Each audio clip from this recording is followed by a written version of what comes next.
यहाँ काव्यखंड के पदवाक्य का उल्लेख किया गया है, जिसे ललद्यद ने लिखा है। कवयित्री परिचय। यहाँ पहले कविता को पढ़ने से पहले कवयित्री का कुछ परिचय जान लेंगे। संत कवि ललद्यद के कई और नाम हैं, जैसे लला, लल्लीश्वरी, लल योगेश्वरी, ललारिफा आदि। इनका जन्म सन 1320 में तथा मृत्यु सन 1391 में हुआ था। इन्होंने अपनी भाषा अपनी रचनाओं में बहुत ही सरल रखी है। इन्हें आधुनिक कश्मीरी भाषा का प्रमुख स्तंभ भी माना जाता है। भक्तिकाल के कवियों में उनके दोहे, चौपाइयाँ और सवैये की तरह ही ललद्यद के वाक्य भी प्रसिद्ध हैं। अपने वाक्यों में इन्होंने विशेषकर धार्मिक आडंबरों अर्थात धर्म के दिखावों का विरोध किया है। धर्म के नाम पर जो दिखावा किए जाते हैं उनका विरोध किया है। इन्होंने अपने वाक्यों के माध्यम से जाति और धर्म की संकीर्णता को त्याग कर भक्ति के ऐसे रास्तों पे चलने को कहा है जो जीवन से जुड़ा हुआ है। अब वाक। रस्सी कच्चे धागे की खींच रही मैं नाव, जाने कब सुन मेरी पुकार, करें देव भव सागर पार। पानी टपके कच्चे सकोरे, व्यर्थ प्रयास हो रहे मेरे, जी में उठती रह हुक, घर जाने की चाह है खेरे। यहाँ भवसागर अर्थात संसार रूपी समुद्र, सकोरे मिट्टी के पात्र, हुक तड़प और वेदना, प्रयास का अर्थ है प्रयत्न। रस्सी का क्या अर्थ है? रस्सी कच्चे धागे की क्या है? रस्सी कच्चे धागे की हमारी सांस है, जिसके द्वारा हम अपने शरीर रूपी नाव को खींच रहे हैं। तो यहाँ कवयित्री क्या कहती हैं कि कच्चे धागे अर्थात सांसों की रस्सी से वह अपने शरीर को खींच रही हैं कि जाने कब परमात्मा जो हैं उनकी पुकार को सुनकर इस संसार रूपी भवसागर से उन्हें तार देंगे, पार उतार देंगे। इसके लिए उन्होंने बहुत सारे प्रयास किए हैं। प्रस्तुत वाक्य में कवयित्री ने परमात्मा की प्राप्ति के लिए इसे सांसारिक प्रयासों को व्यर्थ बताया है। क्यों व्यर्थ बताया है? इस वाक्य में कवयित्री ने परमात्मा की प्राप्ति के लिए विभिन्न प्रकार के प्रयास किए हैं और उनकी चर्चा की है। वह सब प्रयासों में असफल हो गई, इसीलिए वे कह रही हैं कि पता नहीं कब वो ईश्वर, वो परमात्मा उनकी पुकार को सुन लेंगे और भवसागर अर्थात संसार सागर के पार, सागर रूपी संसार के पार उन्हें उतार देंगे, उन्हें संसार सागर से पार लगा देंगे। अर्थात इसका अर्थ क्या है? मुक्ति प्रदान करेंगे। जिस प्रकार कच्ची मिट्टी के बर्तन से निरंतर पानी जो है वह बूंद बूंद रिसता चला जाता है, यहाँ पर कवयित्री जो है अपनी व्यथा का वर्णन कर रही हैं कि उन्होंने अनेकों प्रयास किए, परंतु उनका प्रयास जो है कच्ची मिट्टी के बर्तन में जिस प्रकार पानी जो है वह बूंद बूंद करके रिसता चला जाता है, उसी प्रकार ईश्वर के पास जाने का उनका हर प्रयास जो है वह विफल होता जा रहा है। वो जितना भी प्रयास कर रही हैं वो उनका बेकार होता जा रहा है, विफल होता जा रहा है। घर अर्थात ईश्वर के पास ईश्वर का घर ही उनके लिए घर है। वस्तुतः आत्मा का घर तो परमात्मा से के पास ही है। परमात्मा के पास से ही जब आत्मा आया है तो आत्मा का घर परमात्मा के पास ही है। तो वहाँ ईश्वर के पास जाने की चाह जो है, उनके प्रयास उनके विफल हो जाने से कवयित्री के हृदय में रह रह कर वेदना सी उठती है, हुक सी उठती है, तड़प सी उठती है। यहाँ इस वाक्य की भाषा सरल, सहज एवं मधुर है और भाषा प्रतीकात्मक है। रस्सी मानव जीवन का प्रतीक है, तो नाव परलोक का प्रतीक, घर परलोक का प्रतीक, और नाव जो है मानव देह का प्रतीक है। रह रह में पुनरुक्ति प्रकाश अलंकार का प्रयोग किया गया है। बहुत ही अच्छी वाक बन पड़ी है। अब दूसरी वाक, खा खा कर कुछ पाएगा नहीं, न खाकर बनेगा अहंकारी। सम खा तभी होगा संभावी, खुलेगी सांकल बंद द्वार की। अर्थात इस सांसारिक, यहाँ पर मैं पहले बता दूं इसका अर्थ। इस सांसारिक वस्तुओं को, भोग विलास को पाकर, प्रयोग कर, उसका उपभोग कर कुछ नहीं पाओगे, ऐसा कवि कह रही हैं। और अगर इसे बिल्कुल ही नहीं खाओगे, त्याग कर दोगे, तो ये संसार तुम्हें अहंकारी कहेगा। अर्थात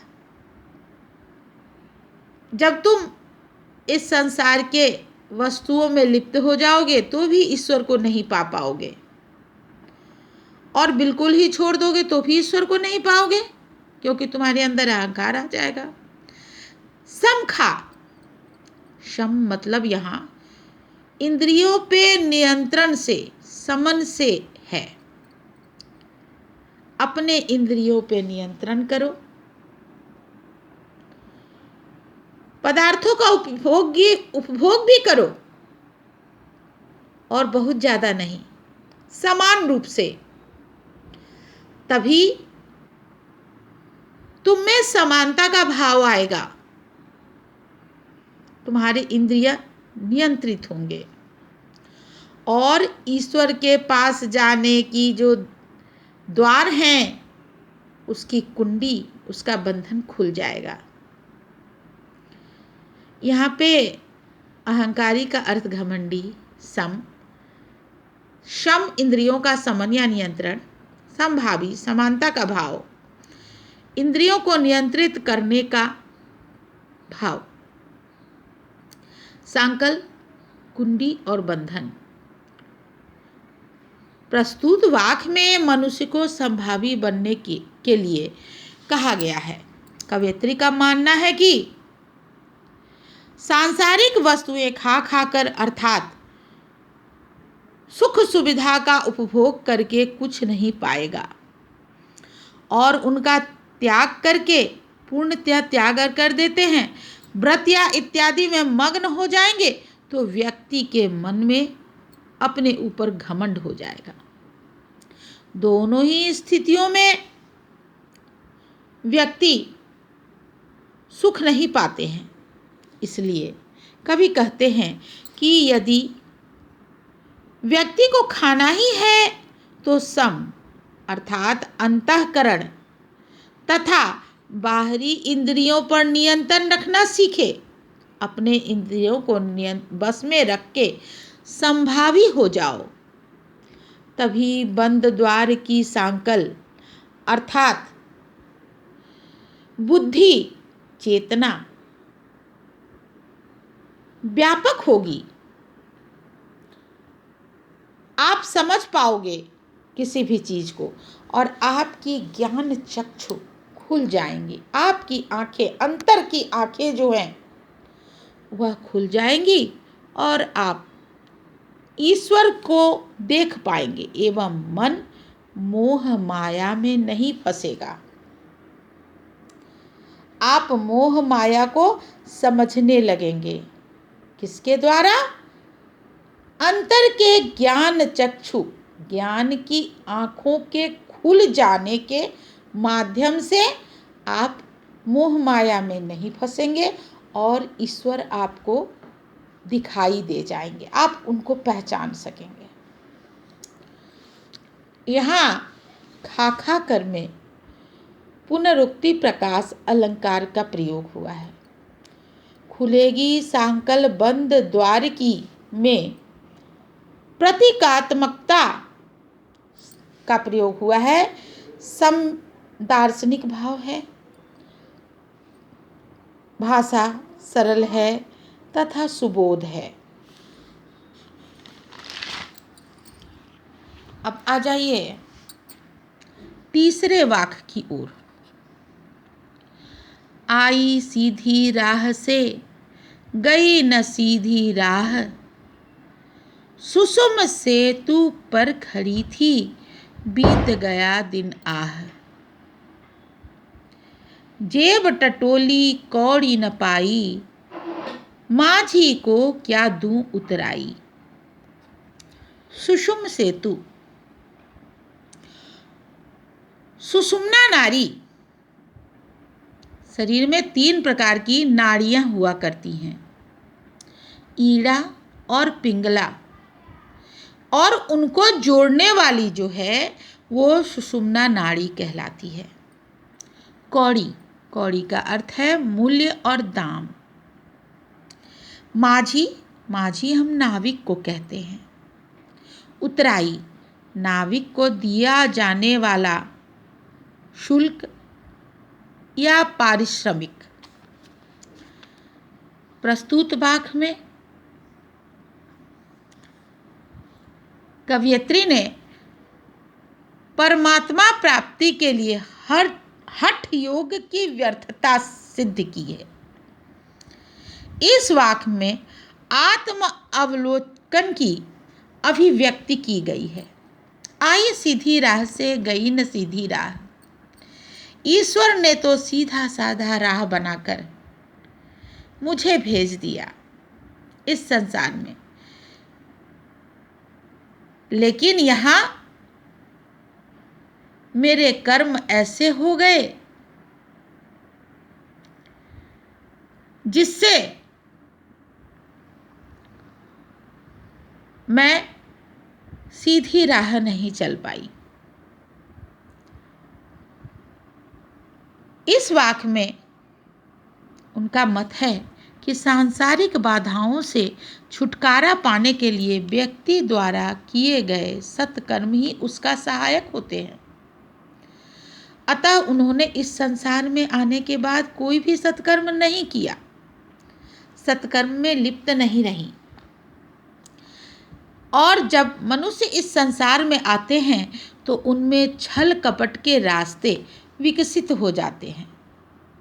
मनुष्य तो सीधा साधा ही इस दुनिया में आता है, मगर इस दुनिया का व्यवहार ऐसा है कि उसमें छल कपट की भावना जो है वह आ जाता है, विकसित हो जाता है तथा वह ईश्वर से दूर होता चला जाता है।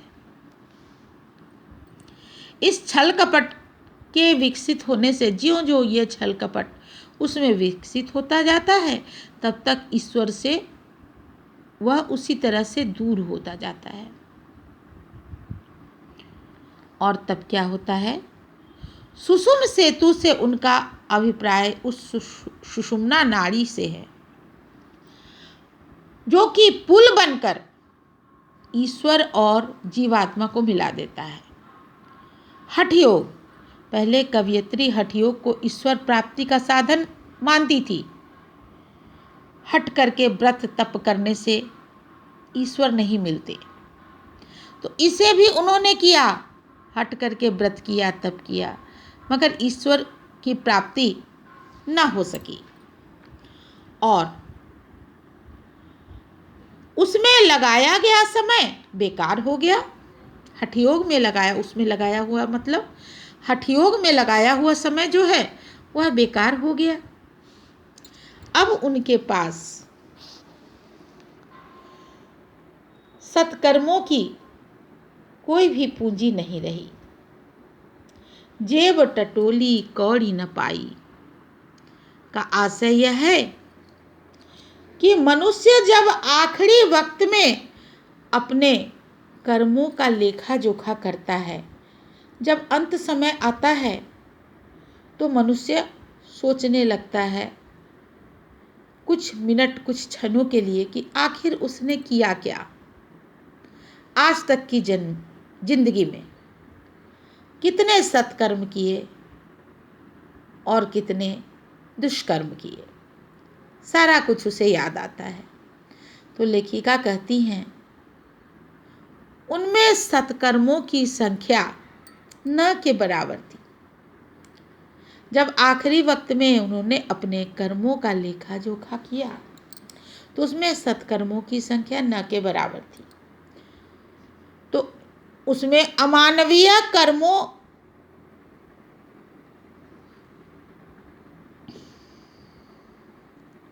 की बहुलता होती है। मतलब उनमें अमानवीय कर्मों, सत्कर्म से हटकर जो कर्म होते हैं वही ज़्यादा थे। तो उसका अंत क्या हुआ, क्या होता है? तब अंत समय में जो माझी ईश्वर है, माझी का अर्थ यहाँ पे नाव से है, और जीवात्मा जो है वह नाविक के नाव पर चढ़ने वाला व्यक्ति। तो वो ईश्वर जो है अंत समय में जब ले जाते हैं उन्हें भव सागर संसार से पार उतारते हैं, तो उन्हें देने के लिए उसके पास पारिश्रमिक के रूप में सत्कर्मों का कोई भी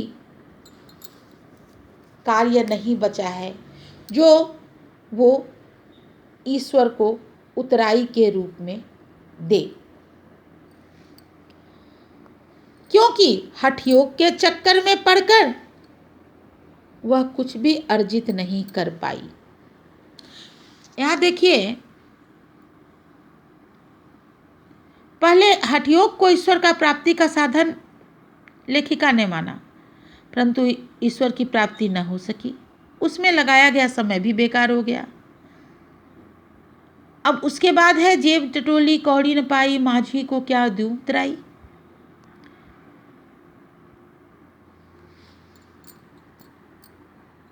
मनुष्य, तब उन्होंने देखा कि मनुष्य इसके माध्यम से कवित्री ने क्या कहना चाहा कि मनुष्य जब आखिरी वक्तों में अपने कर्मों का लेखा जोखा करता है तो उसमें सत्कर्मों की संख्या न के बराबर होती है, उसमें अमानवीय कर्मों की बहुलता होती है। अर्थात छल कपट से मनुष्य अपने स्वार्थ को सिद्ध कर लेता है, लेकिन उसके पास सत्कर्मों की पूंजी जो है नहीं बचती है। तब अंत समय में जब ईश्वर उसे भवसागर से पार करते हैं तो उसके पास उस ईश्वर रूपी माझी को देने के लिए सत्कर्मों का कोई भी पारिश्रमिक उतराई नहीं रह जाता।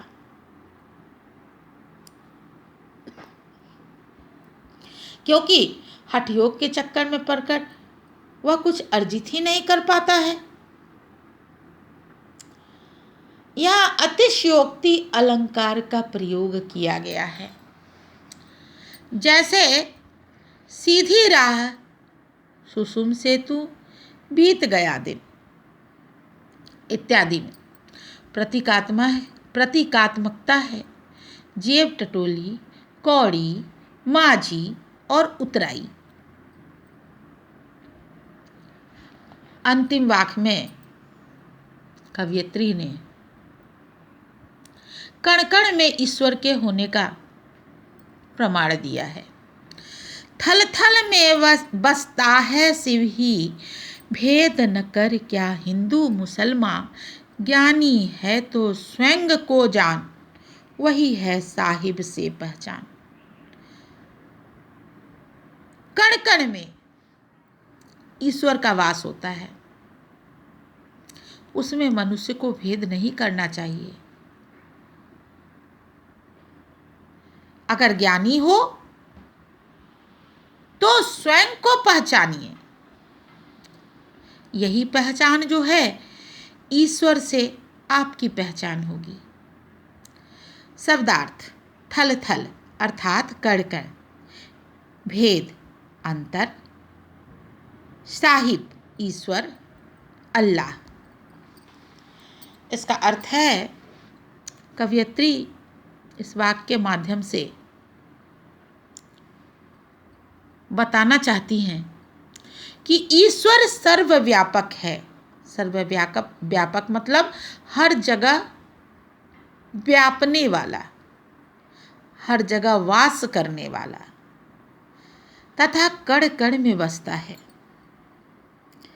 इसलिए कहीं और खोजने की आवश्यकता नहीं है। ईश्वर को कहीं और खोजने की आवश्यकता नहीं है। इसलिए हिंदू मुसलमान में भेद नहीं करना चाहिए। ईश्वर को जानने के लिए मनुष्य को अपनी अंतरात्मा के पवित्रता एवं शुद्धता एवं सच्चा ज्ञान से, आत्मज्ञान से ही प्राप्त करना होगा। ईश्वर को जानने के लिए मनुष्य को अपने अंतःकरण को पवित्र एवं शुद्ध करके सच्चा आत्मज्ञान प्राप्त करना होगा, क्योंकि आत्मज्ञानी व्यक्ति ही ईश्वर को जानने में सफल होता है। ऐसा क्यों करना होगा? जिसके पास अपने अंतर की ज्ञान है वही ईश्वर को जानने में सफल हो पाता है। अज्ञानी व्यक्ति तो समाज के बनाए हुए धर्म संप्रदाय में ही उलझ कर रह जाता है कि यहाँ ईश्वर है, यहाँ अल्लाह है, यहाँ गॉड है, या फिर यहाँ यीशु मसीह है। जो अंतर का ज्ञान पाता है वह ईश्वर को हर जगह व्यापक रूप में देख लेता है, क्योंकि ईश्वर का वास कण कण में है। आत्मज्ञान होने पर ही मनुष्य ईश्वर का ज्ञान प्राप्त कर सकता है। अतः ईश्वर से साक्षात्कार करने के लिए स्वयं को जानना आवश्यक है, स्वयं को ही समझना आवश्यक है। हमें धार्मिक संकीर्णताओं से ऊपर उठना चाहिए। राम रहीम एक ही हैं, ईश्वर अल्लाह एक ही हैं। हिंदू मुसलमान में भेद नहीं करना चाहिए। सच्चा ज्ञानी वही है जो स्वयं को जान लेता है, वही ईश्वर को पहचान पाता है।